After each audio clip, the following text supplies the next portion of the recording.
नमस्कार, मैं खुशी और आप देख रहे हैं न्यूज इंडो गल्फ। आइए नजर डालते हैं आज की बड़ी खबर पर। हेमंत की जमानत पर रोक वाली याचिका सुप्रीम कोर्ट से खारिज। कोर्ट ने कहा, झारखंड हाईकोर्ट का फैसला तर्कसंगत। ईडी ने बिल के खिलाफ की थी अपील।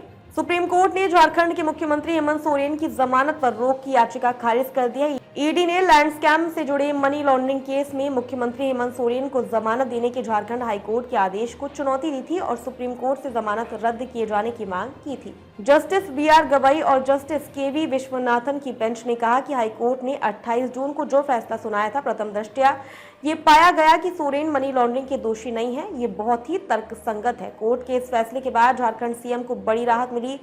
28 जून को हेमंत सोरेन को मिली है जमानत। झारखंड हाईकोर्ट के जस्टिस आर मुखोपाध्याय की अदालत ने 28 जून को हेमंत सोरेन को जमानत दी है। वह उसी शाम जेल से बाहर आए थे। सीएम हेमंत सोरेन को जमानत देते हुए हाईकोर्ट ने अपनी टिप्पणी में कहा था कि ईडी ने हेमंत सोरेन पर जमीन पर कब्जा करने का जो आरोप लगाया है, उससे संबंधित एक भी दस्तावेज अभी तक ईडी कोर्ट में पेश नहीं कर सकी है। कोर्ट का कहना था कि ईडी ने इस मामले में जिन लोगों के बयान लिए हैं, उससे भी साबित नहीं हो पा रहा कि वह जमीन हेमंत सोरेन से जुड़ी है।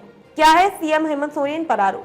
दरअसल झारखंड के पूर्व मुख्यमंत्री हेमंत सोरेन पर 31 करोड़ रुपए से अधिक की यानी 8.86 एकड़ जमीन अवैध रूप से हासिल करने का आरोप है। हेमंत सोरेन को मुख्यमंत्री पद से इस्तीफा देने के तुरंत बाद 31 जनवरी को कथित भूमि घोटाले से संबंधित मनी लॉन्ड्रिंग मामले में ईडी ने गिरफ्तार कर लिया था, जिसके बाद से वह रांची के होटवार स्थित सिरसा मुंडा जेल में थे।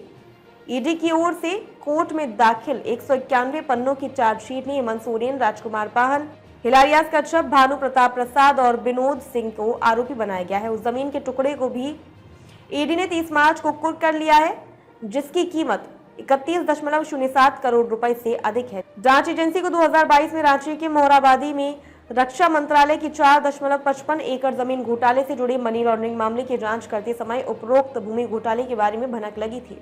4 जुलाई को 13वें सीएम के रूप में ली तलाशी। 150 दिनों से अधिक समय तक जेल में गुजारने के बाद 28 जून को वह बाहर आए। इसके बाद उन्होंने 4 जुलाई को 13वें सीएम के रूप में शपथ ली। जेल से निकलने के 6ठे दिन ही उन्होंने राज्य की कमान एक बार फिर से अपने हाथ में ले ली है। 24 साल के झारखंड में वह 13वें सीएम बन गए। शपथ ग्रहण के बाद हेमंत सोरेन ने कहा कि वर्तमान महागठबंधन की सरकार ने 2019 से जनता की भावनाओं के अनुरूप सारी कार्य योजनाएं की राजनीति उतार चढ़ाव के बीच चंपाई सोरेन ने उसे आगे बढ़ाया। क्योंकि मैं जेल में था, आज कोर्ट के आदेश से मैं बाहर आ पाया हूँ।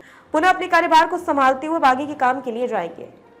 अब तक के लिए बस इतना ही। फिर होगी आपसे मुलाकात ऐसी एक और खबर के साथ। तब तक के लिए नमस्कार और देखते रहिए न्यूज इंडो गल्फ।